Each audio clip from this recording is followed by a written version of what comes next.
Good morning, students. Today we will start our new chapter, chapter number 9, data handling. In this chapter, we learn about tabulation and analysis of data, represent data using pictograph and bar graph, recording and organization of data, pictograph and bar graph. ये सब हम इस chapter के अंदर सीखेंगे. So let's start.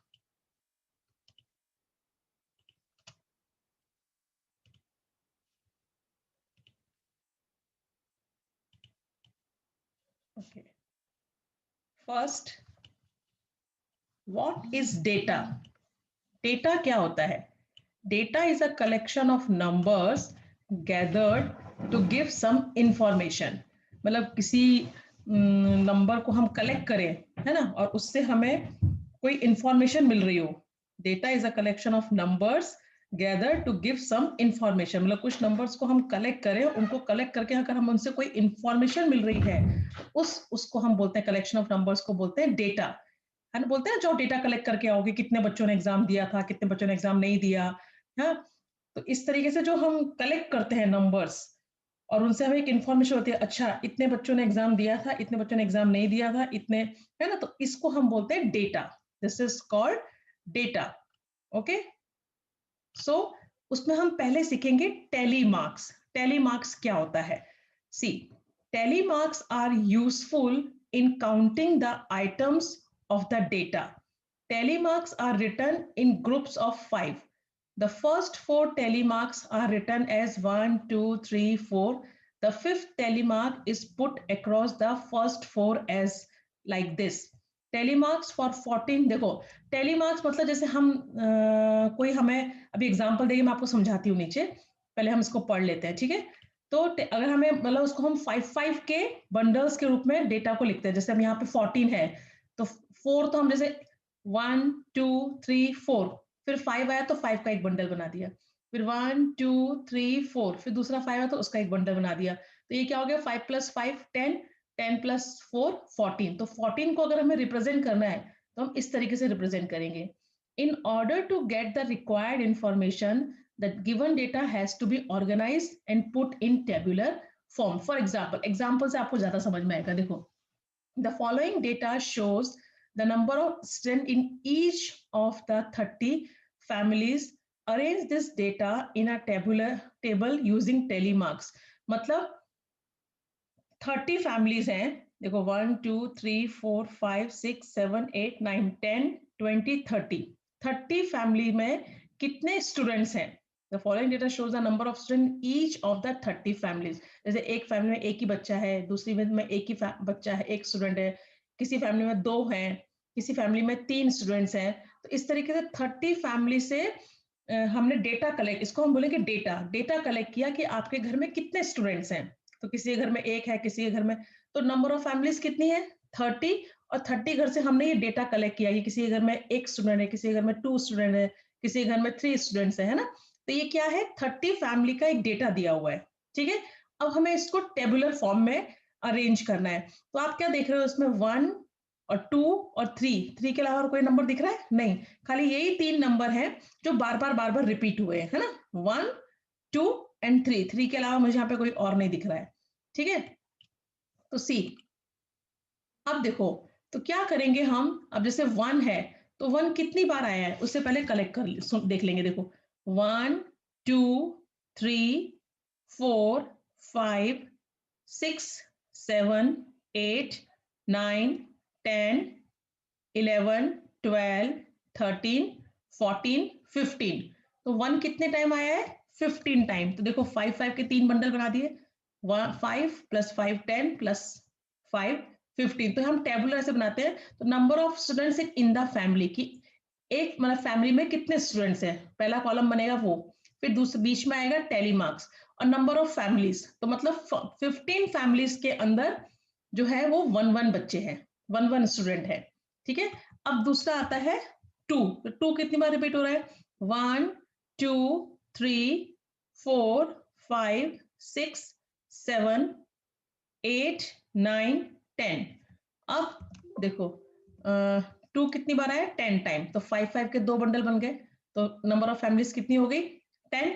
अब बचता है 3, तो 3 के लिए 1 2 एक्सक्यूज मी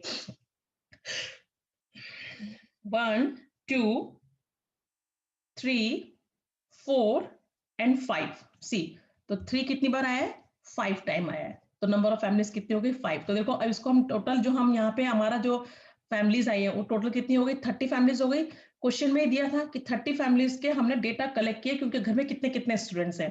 तो अब हमने इस तरीके से डेटा कलेक्ट किया था, हमें बार बार काउंट करना पड़ता है। अच्छा 1 कितने में? 1 2 3 कोई हमको पूछता कि 1 स्टूडेंट्स कितनी फैमिली में है, तो हमें बार बार उस डेटा को काउंट करना पड़ता। तो हमने क्या किया, इस डेटा को एक टेबुलर फॉर्म में अरेंज कर दिया इस तरीके से कि number of students in the family, कि फैमिली में कितने स्टूडेंट्स हैं, tally marks and number of families. तो इससे हमें कोई भी अगर हमसे इंफॉर्मेशन पूछेगा तो हम फटाफट इंफॉर्मेशन दे सकते हैं। कोई हमें पूछेगा कि नंबर ऑफ स्टूडेंट्स, मतलब वन कितने फैमिलीज में है, तो 15 फैमिली में है। 2 स्टूडेंट कितनी फैमिलीज में है? 10 फैमिलीज में है। 3 स्टूडेंट्स कितनी फैमिलीज में है? 5 फैमिलीज में है। तो जो ये हमारा आया टोटल 30 आ गया। तो ये कहलाता है टेलीमार्क्स। इसे हम क्या बोलते हैं?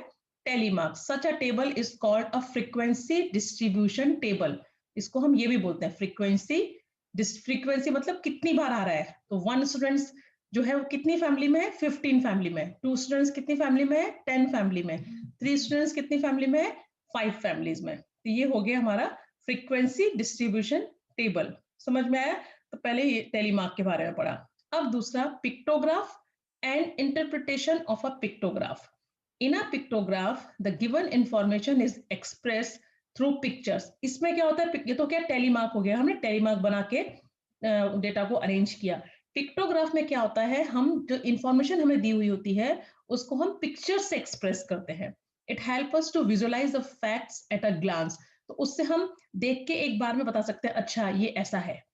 इन अ पिक्टोग्राफ वन ऑब्जेक्ट्स में रिप्रेजेंट वन ऑब्जेक्ट और मोर ऑब्जेक्ट। अब पिक्टोग्राफ में क्या होता है, जैसे कि अभी हमने एक सर्कल ड्रॉ किया जिससे नंबर ऑफ एनिमल्स हैं, 15 एनिमल्स हैं, है ना। अब 15 एनिमल्स को ड्रॉ करने में तो बहुत टाइम लगेगा। तो हम क्या करेंगे, हमने जैसे एक सर्कल बनाया, वन सर्कल हम स्केल ले लेंगे, वन सर्कल रिप्रेजेंट 5 एनिमल्स, कि एक सर्कल जो है वो 5 एनिमल्स को रिप्रेजेंट करता है। तो मुझे कितने सर्कल बनाने पड़ेंगे? 3 सर्कल बनाने पड़ेंगे। तो मैं ऊपर जब ये लिखा होगा कि one circle is equal to 5 animals, तो it means 5 + 5 10, 10 + 5 15, these 3 circles represent 15 animals. समझ में है?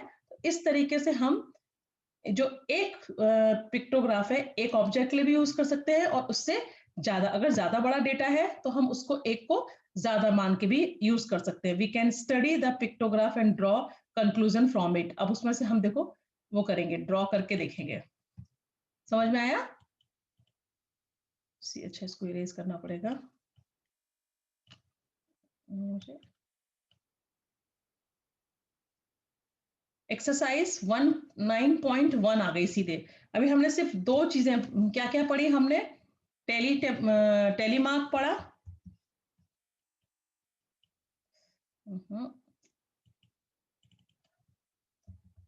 है ना। टेलीमार्क पढ़ा हमने, टेलीमार्क की कैसे हम डेटा को टेबुलर फॉर्म में अरेंज करते हैं लाइक दिस। और दूसरा हमने पढ़ा पिक्टोग्राफ, कि पिक्टोग्राफ की हेल्प से भी हम डेटा को एक्सप्रेस कर सकते हैं ना, with the help of pictures. अब एक्सरसाइज शुरू होती है 9.1। Question number 1, see in a mathematic test the following marks were obtained by 40 students. Arrange these marks in a table using telemarks.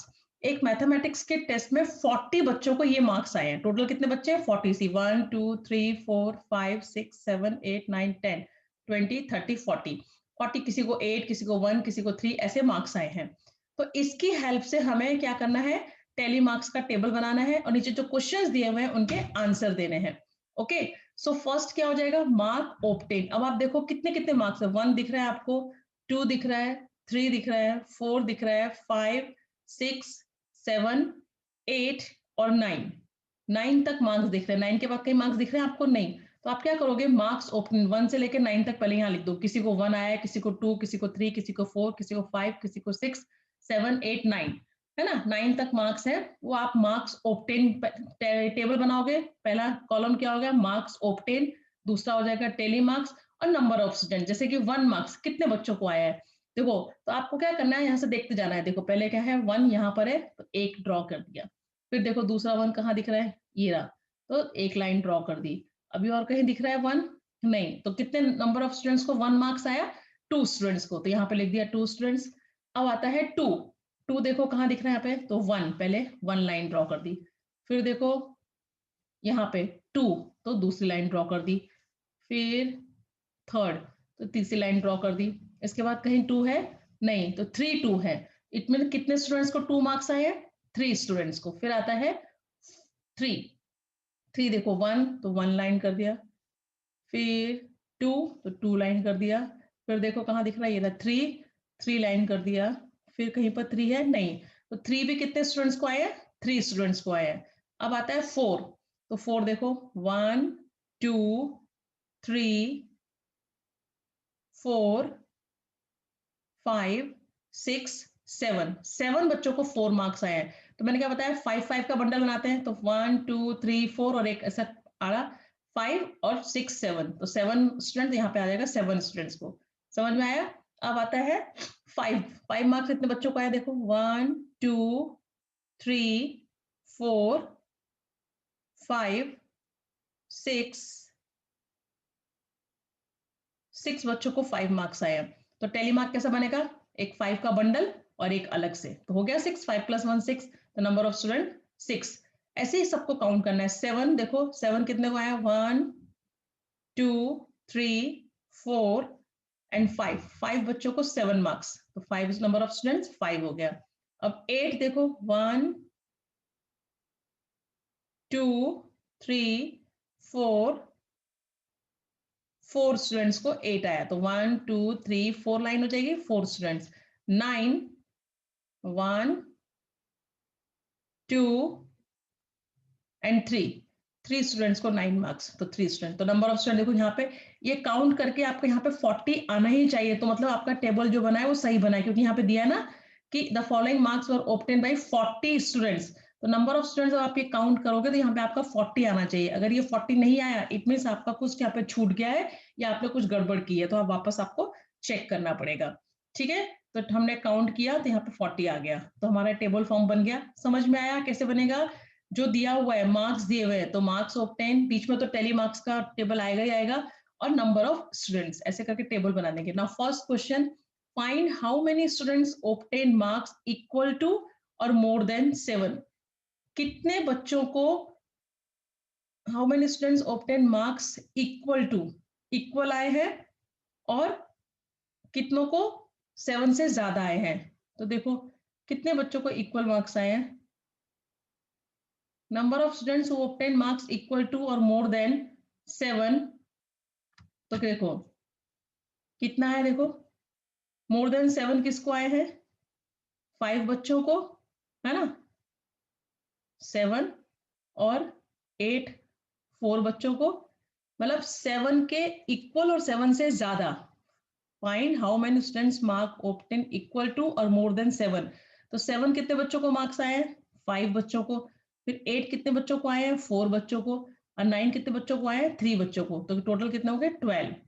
Question समझ में आया कि how many students obtain marks equal to और more than 7, 7 marks और 7 से ज्यादा marks कितने बच्चों को आए हैं। तो 5 बच्चों को तो 7 आए, और 4 बच्चों को 8 आए हैं, और 3 बच्चों को 9 आए हैं, तो टोटल कितना हो गया, 12 marks.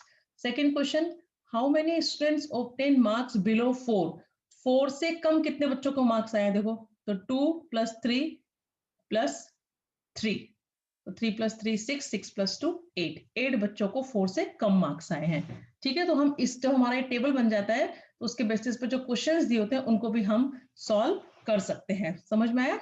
Okay, now second question देखो, फिर यहाँ पे ये डेटा दिया हुआ है, following is the choice of sweets of 30 students of class 6।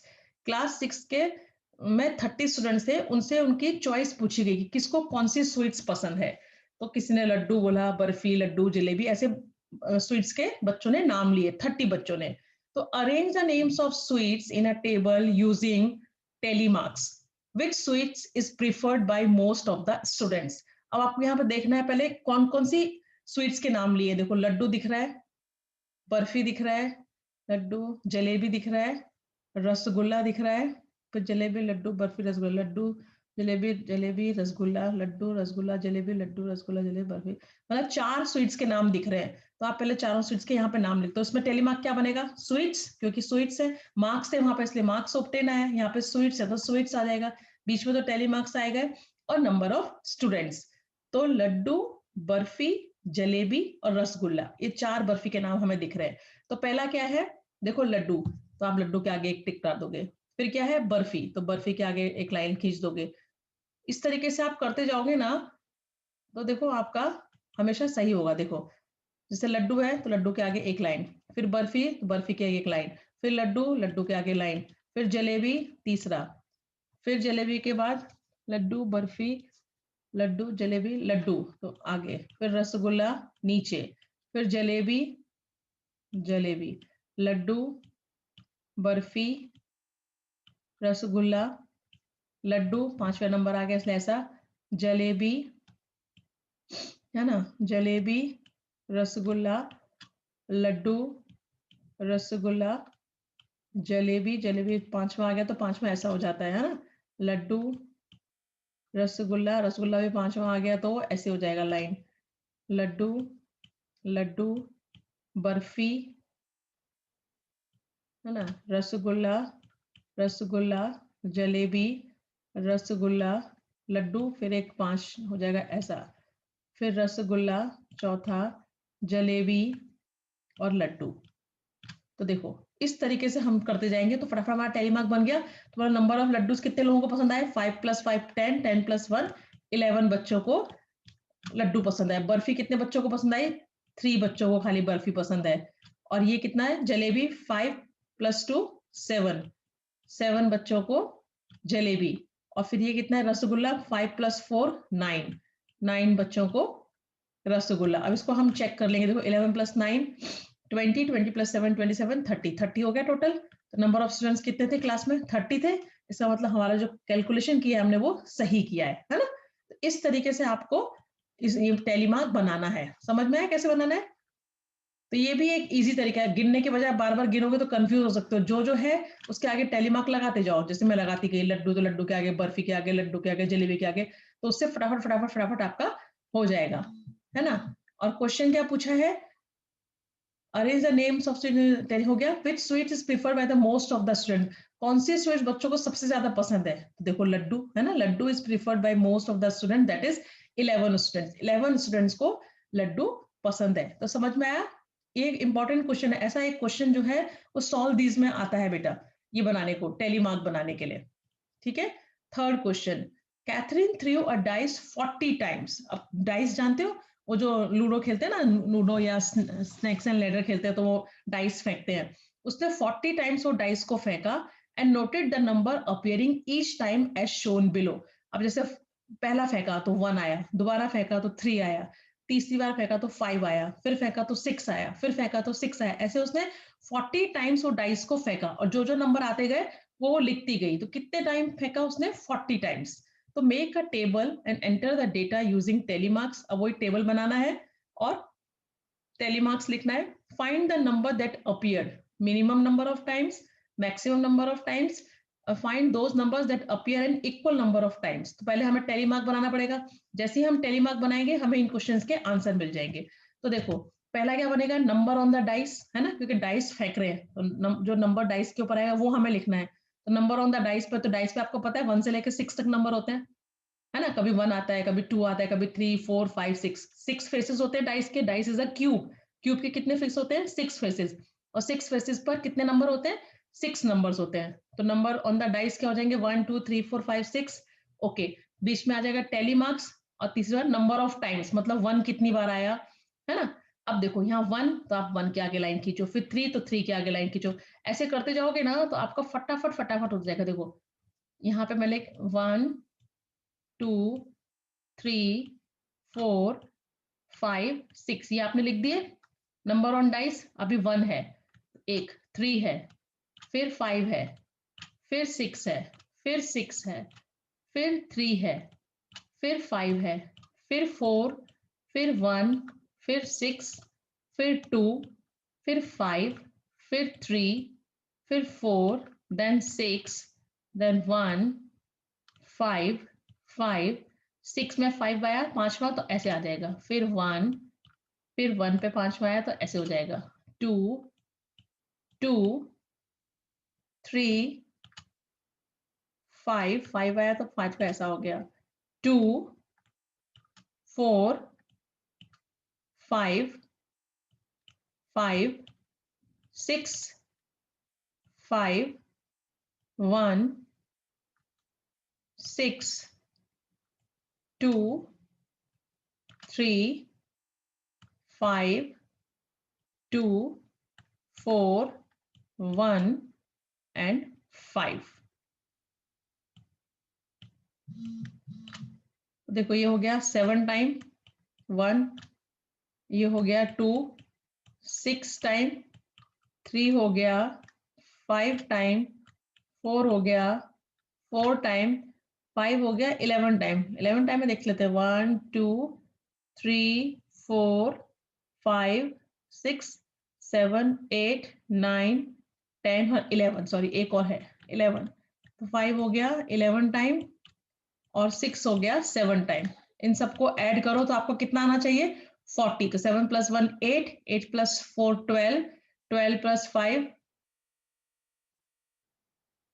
17, 17 + 6 23, 23 + 7 30, 30 का 0, 3 कैरी, 3 + 1 4 हो गया 40। इट मीन्स 40 टाइम्स फेंका तो 40 आ गया। जो आपका जो दिया हो वो लास्ट में ऐड करके वो आ जाना चाहिए, तो मतलब आपका आंसर करेक्ट है। तो मिनिमम नंबर ऑफ टाइम, सबसे कम टाइम में क्या आया है, देखो 4, the number 4 appeared 4 times which is the minimum, and the maximum number of times क्या आया, 5, 11 टाइम्स आया है। The number 5 appeared 11 times which is the maximum. Find those numbers that appear in equal times of 9। कौन सा ऐसा number है जो equal times आया है, 1 एंड 6 दोनों 7 7 टाइम आए है ना। The number 1 and 6 appears for the equal time है ना, और for the same number of times that is 1 and 7। Okay, तो इस तरीके से आप टेली मार्क्स बना सकते हो। समझ में आया कैसे बनाते हैं, मैंने आपको सिखाया है ना। ओके, अभी नेक्स्ट देखेंगे।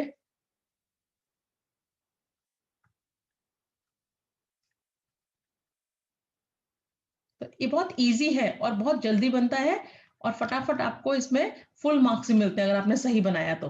ठीक है, अब देखते हैं फोर्थ क्वेश्चन। फोर्थ क्वेश्चन आता है अभी पिक्टोग्राफ के ऊपर है। Following pictograph shows a number of tractors in 5 village. देखो अब ये पिक्टोग्राफ आपको दिया है, उसके बेसिस पे आपको आंसर देने हैं। जैसे यहाँ पे क्या दिया हुआ, देखो विलेज, 5 विलेज के नाम दिए, village A B C D E, और ट्रैक्टर्स बने हुए हैं। और 1 tractor is equal to 1 tractor, मतलब एक ट्रैक्टर जो है एक ट्रैक्टर के बराबर ही है। सो observe the pictograph and answer the following questions. अब इस पिक्टोग्राफ को देखकर ये क्वेश्चंस दिए हुए हैं, इनके आंसर्स आपको देने हैं। देखो first question, which village has the minimum number of tractors. A में कितने हैं, 1 2 3 4 5 6, बी में 1 2 3 4 5, सी में 1 2 3 4 5 6 7 8, डी में 3 एंड ई में 1 2 3 4 5 6। इट मीन सबसे कम ट्रैक्टर किसमें है, विलेज डी। तो आंसर क्या हो जाएगा, village D has the minimum number of tractors that is 3। Second question, which village has the maximum number of tractors. सबसे ज्यादा किसमें दिख रहे हैं, विलेज सी में। तो answer is village C has the maximum number of tractors that is 8। Now C, how many more tractors village C has as compare to village B. इसका मतलब कि विलेज बी को और कितने ट्रैक्टर चाहिए कि वो विलेज सी के इक्वल हो जाए। तो विलेज बी में कितने हैं, 1 2 3 4 5, और सी में कितने, 1 2 3 4 5 6 7 8। तो 3 ट्रैक्टर्स इसको और चाहिए, तो वो विलेज सी के इक्वल हो जाएगा, है ना। यही क्वेश्चन पूछा है, how many more tractors village C has as compare to village B. तो answer is village C has 3 tractors more than that. अच्छा, क्वेश्चन पूछा है कि विलेज सी के पास कितने ट्रैक्टर्स ज्यादा हैं विलेज बी से। Question is this, how many more tractors village C has as compare to village B. मतलब विलेज बी के कंपेयर में विलेज सी के पास कितने ट्रैक्टर्स ज्यादा है। तो 3 ट्रैक्टर ज्यादा है ना, तो आंसर हो जाएगा village C has 3 tractors more than that of the village B. Okay, And last question is, what is the total number of tractors in all the 5 village? सब मिला के कितने ट्रैक्टर्स हैं? तो देखो 1 2 3 4 5 6 7 8 9 10 11 12 13 14 15 16 17 18 19 20 21 22 23 24 25 26 27 28 टोटल हो गए. Total number of tractors in all the villages is 28. तो कितना सिंपल है, एक पिक्चर दी हुई है ना, पिक्टोग्राफ इसे बोलते हैं, पिक्टोग्राफ. तो on the basis of pictures we can find the answer of the given questions. हम खाली इन पिक्चर्स को देख के इन क्वेश्चंस के आंसर दे पा रहे हैं, है ना. नेक्स्ट क्वेश्चन देखो, ये भी पिक्टोग्राफ है. The number of girls student in each class of a coeducational middle school is depicted by the pictograph. ये एक स्कूल का पिक्टोग्राफ दिया हुआ है जिसमें क्लास स्टैंडर्ड दिए हुए हैं और नंबर ऑफ गर्ल्स स्टूडेंट दी हुई है, और एक फेस जो है वो कितने गर्ल्स के, देखो यहाँ पे दिया हुआ है. मैंने बताया था ना आपको, जब मैंने बताया था पिक्टोग्राफ में, कि एक पिक्चर को एक चीज के लिए भी हम यूज कर सकते हैं या एक से ज्यादा चीज के लिए भी यूज कर सकते हैं. अब जैसे पिछले क्वेश्चन में आपने देखा, यहाँ दिया था वन, ये tractor is equal to one tractor, की ये एक ट्रैक्टर के इक्वली है. इस क्वेश्चन में एक फेस जो है वो 4 गर्ल्स के बराबर है. कितने? 4. अब देखो यहाँ पे स्टैंडर्ड दिए 1 2 3 4 5 6 7 8 स्टैंडर्ड तक दिए हुए हैं. ठीक है, तो अब यहाँ पे आप देख रहे हो हाफ हाफ भी दिख रहे हैं, तो 1 full face is equal to 4 girls, तो half face is equal to 2 girls, है ना. Full face is equal to 4 girls यहाँ दिया हुआ है. अब यहाँ पे आधा फेस दिया है, तो आधा आधे गर्ल्स के बराबर होगा, तो 4 का आधा 2. It means half circle, half face is equal to 2 girls. Okay, अब क्वेश्चंस पढ़ते हैं. Observe the pictograph and answer the following questions. Which class has the minimum number of girls student? अब हम क्या करेंगे, पहले सबके काउंट कर लेते हैं कितने कितने. देखो 1 2 3 4 5 6, 6 फेस है और 1 फेस इक्वल टू 4, तो 6 फेस इक्वल टू 6 4 जा 24. तो ये कितने हो गए? फर्स्ट स्टैंडर्ड में 24 गर्ल्स हो गई ना, 6 4 जा 24 हो गया. ओके, यहाँ पे 1 2 3 4, तो 4 4 जा 16 प्लस 2 18. यहाँ पे कितनी गर्ल्स हो गई? 18 गर्ल्स, है ना. पहले काउंट करके रख लेंगे तो हमको इजीली आंसर मिल जाएगा. 1 2 3 4 5, 4 5 जा 20. कैसे 20 आया पता चल रहा है ना, क्योंकि एक फेस इक्वल है 4 गर्ल्स के, और कितने फेस है? 1 2 3 4 5 फेस, तो 5 4 जा 20. नाउ 1 2 3, 3 4 जा 12, 12 प्लस 2 14, ये हो गए 14. नाउ 1 2, तो 2 4 जा 8, 8 प्लस 2 10. ओके, नाउ 1 2 3 4, 4 4 जा 16, 1 2 3, 3 4 जा 12 एंड 1 1 मतलब 4, और ये हाफ 2, तो 4 प्लस 2 6. 8 में कितने गर्ल्स हैं? 6. तो हमने ये फाइंड करके रख लिया यहाँ पर. अब देखते हैं, which class has the minimum number of girl students. किस क्लास में सबसे कम गर्ल्स स्टूडेंट है? Class 8th. तो answer is class 8th has the minimum number of girl student. हाँ, 1 and half मतलब 4 प्लस 2 6 हो गया ना. 6 मैंने आपको बताया ना, full face is equal to 4 girls, और half face equal to 2 girls. 4 plus 2 6. Now, is the number of girls in class 6 less than the number of girls in class 5? Class 6 में कितनी है? 16. क्लास 5 में कितना है? 10. ये क्या बोल रहे हैं कि क्या क्लास 6 में कम लड़कियां हैं क्लास 5 से? क्लास 6 में तो 16 है, क्लास 5 में 10 है, तो आंसर क्या होगा? No, number of girls in class 6 is 16 and number of girls in class 5 is equal to 10. So number of girl student in class 6 is not less than that of in class 5. समझ में आया ना? उन्होंने क्या बोला था कि अपने अच्छा हुआ ना, यहाँ पे हमने कैसे काउंट करके पहले लिख लिए. तो 5 में कितनी लड़कियां हैं? 10. 6 में कितनी है? 16. और क्वेश्चन है कि क्लास 6 में कम लड़कियां हैं इन कंपेयर टू क्लास 5. तो आंसर क्या होगा? No, in class 6 there are 16 number of girls, in the class there are 10 number of girls. It means in class 6 is not less than that of in class 5. Clear? Okay, next. Class 8 has the minimum number of girls. अच्छा नहीं, how many girls are there in class 7? 7th में कितनी लड़कियां हैं? देखो, तो यहाँ मैंने कैलकुलेट पहले से करके लिख दिया है। 4 + 4 8, 8 + 4 12, 4 3 जा 12।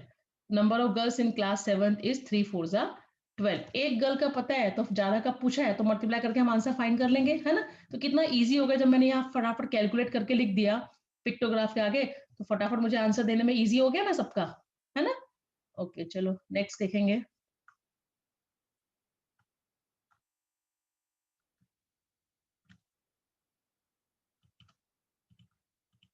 6th question, the sale of electric bulbs on different days of a week is shown below। अब यहाँ पे नंबर ऑफ डेज दिए हुए और सेल दी हुई है बल्ब की, Monday Tuesday Wednesday Thursday Friday Saturday Sunday, और 1 बल्ब इक्वल टू 2 बल्ब्स के बराबर है। मतलब एक जो बल्ब का पिक्चर है वो एक्चुअली में 2 बल्ब्स को शो कर रहा है, ठीक है। अब इसके बेसिस पे अब हम क्या करेंगे, पहले यहाँ पे वैसे जैसे हमने गर्ल्स का फाइंड किया था पहले, ऐसे ही फाइंड करके लिख लेंगे तो फटाफट इजी पड़ जाएगा ना। तो कितने बल्ब्स हैं, 1 2 3 4 5 6, तो 6 2 जा 12, है ना। मंडे कितना हो गया 12। फिर 1 2 3 4 5 6 7 8, 8 2 जा 16, 1 2 3 4, 4 2 जा 8, 1 2 3 4 5, 5 2 जा 10, 1 2 3 4 5 6 7, 7 2 जा 14, 1 2 3 4, 4 2 जा 8, and 1 2 3 4 5 6 7 8 9, 9 2 जा 18। तो हमने ये पहले काउंट करके यहाँ पे लिख लिया जिससे कि हमें क्वेश्चंस के आंसर देने में इजी पड़े, है ना। क्योंकि उन्होंने क्या बोला है, 1 bulb is equal to 2 bulbs. तो यहाँ पे 1 2 3 4 5 6 थे, तो 6 2 जा 12। एक्चुअली ये कितने बल्ब है, 12। So observe the pictures and answer the following question. How many bulbs were sold on Friday. Friday को कितने बल्ब सोल्ड हुए, तो number of bulb sold on Friday is equal to 7 दिए हुए, 1 2 3 4 5 6 7, 7 मल्टीप्लाई बाई 2 क्योंकि एक bulb is equal to 2 bulb, 7 2 जा 14। On which day were the maximum number of bulbs sold? किस दिन सबसे ज्यादा बल्ब सोल्ड हुए, देखो संडे को।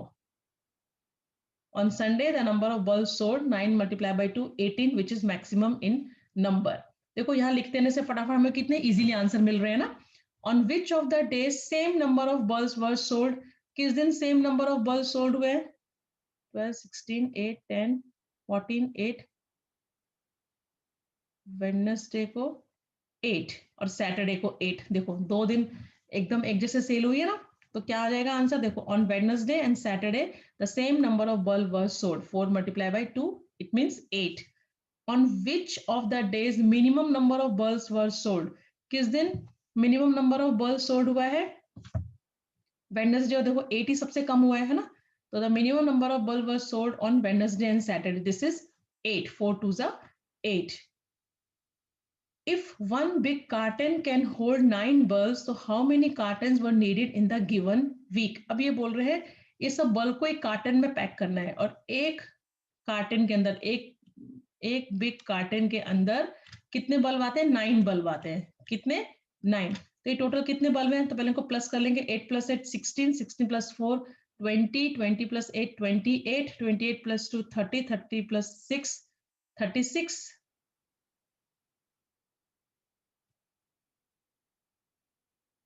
कैरी किया 3 + 1 4 5 6 7 8, तो टोटल कितने बल्ब हो गए, 86।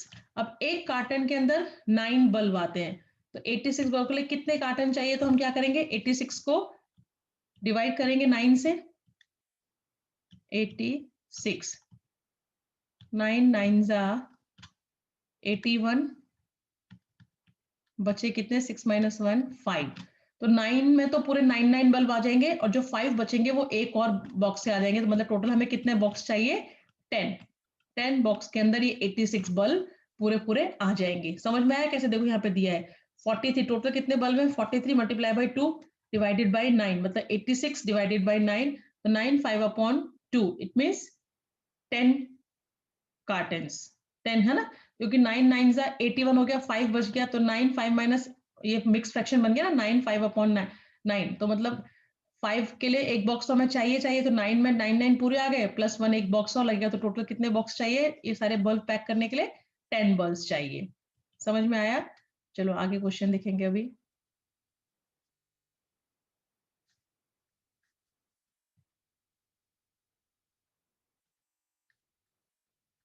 Okay, next question is question number 7. In a village, 6 fruit merchants sold the following number of fruit basket in a particular season. अब देखो यहाँ पे नेम ऑफ फ्रूट मर्चेंट, व्यापारी का नाम है, नंबर ऑफ फ्रूट बास्केट्स वो जो बेचते हैं उसके बारे में लिखा है, और एक बास्केट इक्वल है 100 बास्केट के। मतलब उन्होंने क्या किया है, एक बास्केट को 100 बास्केट के बारे बताया है। तो रहीम, लखनपाल, अनवर, मार्टिन, रंजीत सिंह और जोसेफ, ये हमारे 6 मर्चेंट्स हैं और वो ये बास्केट बेचते हैं। एक फुल 100 के बराबर, तो हाफ बास्केट 50 के बराबर। तो मैंने क्या बोला, पहले आप वही एक काउंट कर लो टोटल कितने, देखो तो एक बास्केट कितनों के फ्रूट बास्केट के बराबर है? 100। तो 100 1 2 3 4, तो 4 multiply by 100 is equal to कितना हो गया? 400। अब 1 2 3 4 5 multiply by 100 is equal to 500, और ये आधी बास्केट मतलब +50 इज इक्वल टू कितना हो गया? 550, है ना? Okay, third 1 2 3 4 5 6 7, it means 7 multiply by 100 is equal to 700, and 1 2 3 4 5 6 7 8 9 full basket, 9 multiply by 100 is equal to 900 plus half basket मतलब 50 is equal to 950. 950. Then 1 2 3 4 5 6 7 8. So 8 multiply by 100 is equal to 800. And 1 2 3 4 4 full, तो 4 multiply by 100 is equal to 400, और आधी half है, मतलब एक जो है वो half basket, +50 is equal to 450। ये मैंने क्या किया, सारे निकाल लिए। अब मुझे इनके क्वेश्चन के आंसर देना इजी हो जाएगा। First question, which merchant sold the maximum number of basket? तो किसका सबसे ज्यादा है? देखो ये मार्टिन, 9 मल्टीप्लाई बाय 100 और आधी बास्केट और 950। तो see Martin sold the maximum number of fruit basket, that is 9.5। 9.5 मतलब 9 मल्टीप्लाई बाय 100, 900 प्लस 50, 950। सी मैंने यहाँ करके दिखाया ना आपको। Second, how many fruit baskets were sold by Anwar? Anwar ने कितनी फ्रूट बास्केट सोल्ड की है? 7 multiply by 100 is equal to 700। See now third, the merchant who have sold 600 or more number of basket are planning to buy a go down for the next session. Can you name them? Anwar, Martin and Ranjit Singh have sold 600 or more fruit basket than planning to buy a go down for the next session. कैसे? Anwar Martin, Anwar कितने हैं देखो 700, Martin के 950 और रंजीत सिंह के 800, इनके ज्यादा है, मतलब 700 और उससे ज्यादा है। तो इसका आंसर ये हो जाएगा कि किसने 600 और उससे ज्यादा बास्केट सोल्ड की है? तो अनवर ने, मार्टिन ने और रंजीत सिंह ने, बाकी 3 ने उनसे कम की है। तो इन तीनों की जो है वो 600 से ज्यादा, 600 या 600 से ज्यादा बास्केट सेल की है। ठीक है, तो देखो ये कर देने से, कैलकुलेट कर देने से हमें फटाफट इन सबके आंसर्स मिल गए, है ना? ओके, अब नेक्स्ट देखेंगे। तो समझ में आया कैसे हम टेली मार्क बनाते हैं, टेबुलर फॉर्म में अरेंज करके टेली मार्क यूज करके सॉल्व करते हैं, और कैसे हम पिक्टोग्राफ बनाते हैं, है ना? समझ में आया ना एक्सरसाइज? इस एक्सरसाइज में 10 ही क्वेश्चन है। उसके बाद आता है ड्राइंग अ पिक्टोग्राफ बनाते कैसे। ये इस एक्सरसाइज में तो हमें क्या था, पिक्टोग्राफ दिया हुआ था, तो with the help of pictures we can find the answer, है ना? हमने आंसर्स फाइंड किए क्योंकि हमें इसमें सब क्या दिए हुए थे, पिक्चर्स दिए हुए थे। देखो इधर टेबुलर फॉर्म का तो बनाना आ गया हमको। इसके बाद ये क्वेश्चन नंबर 4 5 6 और 7, इन सब में क्या था, पिक्टोग्राफ दिया हुआ था और with the help of pictograph उनके जो क्वेश्चंस दिए थे वो हमने सॉल्व किए। अब आता है ड्रॉ करना, पिक्चर ड्रॉ कैसे करते हैं। सी while drawing a pictograph suppose one picture represent 5 students। अब इस तरीके से हम ड्रॉ करें अगर, और हमको यहाँ लिखे कि दिस पिक्चर रिप्रेजेंट 5 स्टूडेंट्स, तो इसका मतलब 2 पिक्चर कितनों को रिप्रेजेंट करेगी, 10 स्टूडेंट्स को, 3 पिक्चर्स कितनों को रिप्रेजेंट करेगी, 15 एंड सो ऑन। अगर 20 है तो 4, 25 है तो 5। अगर हमने इस तरीके से रिप्रेजेंट किया है कि दिस रिप्रेजेंट 5 स्टूडेंट्स, ये जो है वो 5 स्टूडेंट्स को रिप्रेजेंट करता है। अगर 10 होंगे तो कितने बनाने पड़ेंगे, 2, 15 होंगे तो कितने बनाने पड़ेंगे, 3, 20 होंगे तो कितने बनाने पड़ेंगे, 4। This mean we can represent students the multiply of 5 only, 5 से मल्टीप्लाई करते रहो और उतने बनाते जाओ, है ना। तो इस तरीके से हम पिक्चर ड्रॉ करते हैं। To overcome this difficulty we may assume that 4 students are represent by as a. अब देखो 5 थे तो हमने पूरा बनाया था, अभी 4 स्टूडेंट है तो इसका हम ऐसा बनाए, खाली ये लाइक नहीं बनाएंगे, मतलब ये 4 हो गया। अभी 3 को रिप्रेजेंट करना है तो दूसरा भी नहीं बनाएंगे, है ना। 2 को रिप्रेजेंट करता है ये वाला हाथ नहीं बनाएंगे, 1 को रिप्रेजेंट करना है ये हाथ नहीं बनाएंगे, खाली ये रहेगा। 1 2 3 4, समझ में आया। 4 स्टूडेंट रिप्रेजेंट करना है तो एक लेग नहीं बनाएंगे। 3 को 5 के लिए तो पूरा है, 1 2 3 4 और ये 5। देखो इसके 5 पार्ट है, मैं ड्रॉ कर देती हूँ। This is 1, this is 2, this is 3, this is 4 and this is 5। ये तो 5 के लिए अब अगर मुझे 4 को रिप्रेजेंट करना है तो 1 2 3 एंड 4 ये ड्रॉ नहीं करेंगे। और अगर अभी 3 है तो ये ड्रॉ नहीं करेंगे, अगर 2 है तो एक हाथ ड्रॉ नहीं करेंगे, अगर 1 है तो ये भी ड्रॉ नहीं करेंगे, खाली ये बनाएंगे। समझ में आया। इस तरीके से हम ड्रॉ करते हैं पिक्चर्स, अगर हमें पिक्टोग्राफ बनाने को बोला गया है तो। Another method to overcome the difficulty is to round off the number to the nearest 5. 14 में भी round off to 15, या इस तरह की अगर डिफिकल्टी होती है कि भाई कंफ्यूज होता है क्या ड्रॉ करना है कितना ड्रॉ नहीं करना है, तो हम उनको राउंड ऑफ कर देते हैं। अगर 14 है तो उसको 15 कर देंगे, 6 है तो उनको 5 कर देंगे, है ना, 9 है तो उनको 10 कर देंगे। इस तरीके से राउंड ऑफ करके ड्रॉ कर सकते हैं। अब आता है देखो exercise 9.2। Total number of animals in 5 villages are as follow. तो हमें डेटा दिया हुआ है, इस डेटा की हेल्प से हमें पिक्टोग्राफ बनाना है। सी विलेज ए में 80, बी में 120, सी में 90, डी में 40, ई में 60। Prepare a pictograph. इस तरह का question solve the word problem में आता है। किस में आता है, सॉल्व द वर्ड प्रॉब्लम में। तो इंपॉर्टेंट है।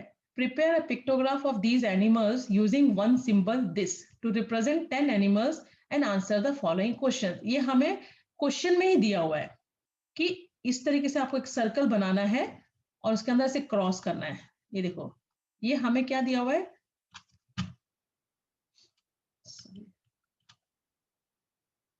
ये हमें क्वेश्चन में ही दिया हुआ है। ये ऐसे, इसका मतलब दिस रिप्रेजेंट 10 एनिमल्स। ये एक जो बॉल जैसा है वो 10 एनिमल्स को रिप्रेजेंट करता है ना। सो आंसर द फॉलो, फिर हमें फॉलोइंग क्वेश्चन के आंसर देने हैं। तो पहले हम ये क्वेश्चन बाद में पढ़ते, पहले हम पिक्टोग्राफ बना लेते हैं। तो क्या बनाएंगे, विलेज दिए हुए हैं, है ना, नंबर ऑफ एनिमल्स हमें ड्रॉ करने हैं और हमें क्या दिया हुआ है, scale this is equal to 10 animals. तो अब 80 है तो 80 के लिए हमको कितने ड्रॉ करने पड़ेंगे, तो डिवाइड बाई 10, है ना, 10 8 जा 80। तो ऐसे कितने सिंबल ड्रॉ करने पड़ेंगे, 8, 1 2 3 4 5 6 7 8। तो दिस मीन्स, तो ये हो गया ना 10 + 20 30 40 50 60 70 80। नाउ विलेज बी 120, तो 120 को डिवाइड करेंगे 10 से तो कितना हो जाएगा, 10 1 जा 10, 10 2 जा 20, 12। तो कितने ड्रॉ करने पड़ेंगे, 12। 90, तो 10 9 जा 90, मतलब 9 ड्रॉ करने पड़ेंगे। 40, 10 4 जा 40, तो 4, 10 6 जा 60, तो 6।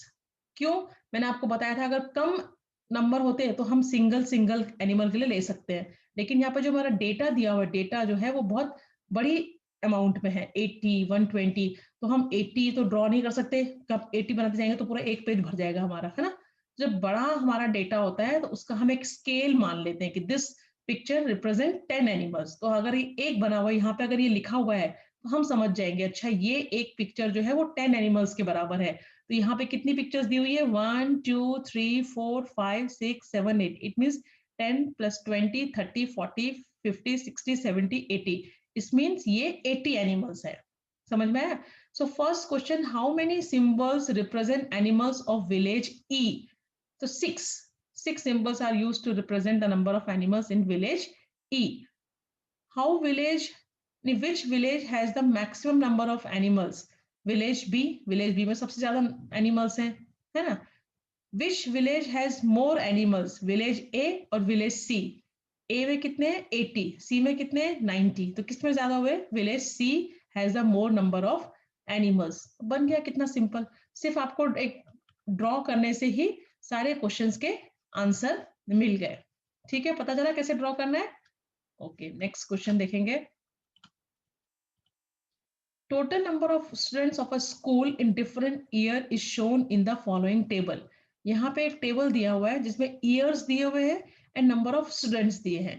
Prepare a pictograph of students using one symbol this to represent 100 student. देखो यहाँ पे स्केल क्वेश्चन में ही दिया हुआ है, लास्ट क्वेश्चन में भी दिया हुआ था, देखो।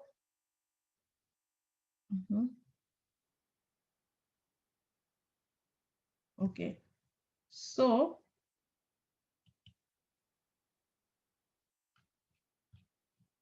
लास्ट क्वेश्चन में भी हमें दिया था, हाँ ओके, हाँ है ना, ये वाले क्वेश्चन में भी हमें दिया था कि एक जो जिस सिंबल है रिप्रेजेंट करता है 10 एनिमल्स को। तो यहाँ पे भी दिया हुआ है कि आपको ये सिंबल ड्रॉ करना है क्योंकि नंबर ऑफ स्टूडेंट्स दिए हुए हैं और देखो डेटा कितना बड़ा है 400 535 472, तो इतना तो हम नोटबुक में ड्रॉ नहीं कर सकते। तो उन्होंने बोला है कि एक ऐसा सिंबल बनाओ स्टूडेंट्स के लिए जो रिप्रेजेंट करेगा 100 स्टूडेंट्स को। कितने? 100 स्टूडेंट्स को। तो देखो यहाँ पे ईयर्स लिखा, नंबर ऑफ स्टूडेंट, और यहाँ पे हमें वो सिंबल बना के उसको बताना पड़ता है स्केल कि हम क्या मान रहे हैं। It means this symbol is equal to 100 students. ठीक है, so first question, how many symbols represent total number of students for the year 1998? अब देखो 1996 में 400, तो कितने बनेंगे? 4 बने। 1998 में 535, तो 500 तो पूरे हो गए, 1 2 3 4 5 और 35, और उसका हाफ बन गया, देखो आधा बना दिया पूरा, है ना। 472, तो 400 पूरा और 72, मतलब ये देखो 100 के मोस्ट ऑफ आधे जैसे ये ना राउंड फिगर। तो अब इसको तो ऐसा हम कर नहीं सकते कि आधा कितने से करें, तो उन्होंने क्या किया है, राउंड ऑफ कर लिया है। आधा फिगर 50 के इक्वल है, तो 35 है तो उसको आधा फिगर बनाया। यहाँ पे 72 है तो 72 के देखो 472 है तो 400 तो पूरे हो गए, 1 2 3 4, और 72 के लिए आधा ड्रॉ कर दिया। 600 तो 6 पूरे आ जाएंगे, 1 2 3 4 5 6। 623, तो इसमें भी 6 पूरे बनाए, 1 2 3 4 5 6, और 23 के लिए हाफ ले लिया है।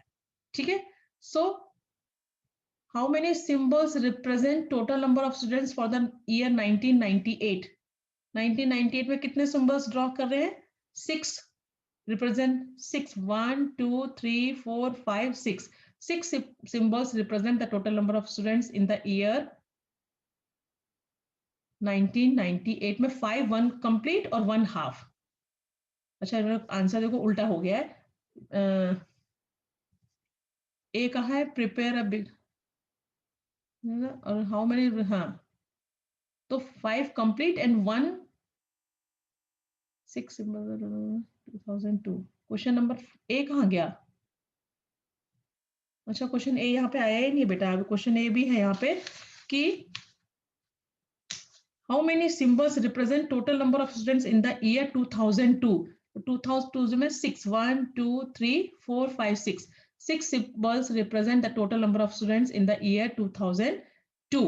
और दूसरा क्या है कि 1998 में कितने रिप्रेजेंट किया, तो 5 full, 1 2 3 4 5, 5 completed and 1 incomplete symbol represent total number of students for the year 1992। अब prepare another pictograph of students using any other symbol each representing 50 students। अब यहाँ पे कितना था? 100 students था, और अभी उन्होंने क्या बोला है, अब वो रिप्रेजेंट करता है 50 स्टूडेंट्स को। तो which pictograph do you find more informative?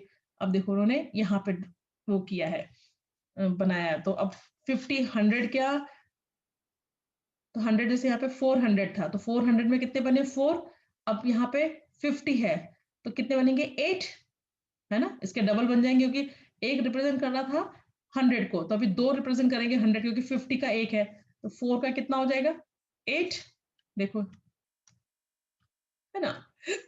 तीसरा क्या है 535, तो 500 के कितने बनेंगे 10 और 35 के लिए आधा, देखो 1 2 3 4 5 6 7 8 9 10 और हाफ 472, तो 400 के लिए बनेंगे 8, 1 2 3 4 5 6 7 8 और 72 के लिए हाफ, 600 के लिए कितने बनेंगे 12, 1 2 3, क्योंकि 600 100 था तो 6 बन रहे थे, 50 है तो कितने बन जाएंगे 12, 1 2 3 4 5 6 7 8 9 10 11 12, 623, तो 600 के लिए 12 और 23 के लिए हाफ, तो इस तरीके से रिप्रेजेंट किया। अभी उन्होंने पूछा था लेकिन कि which pictograph do you find more informative, कौन सा पिक्टोग्राफ जो है आपको मोर इंफॉर्मेटिव लग रहा है।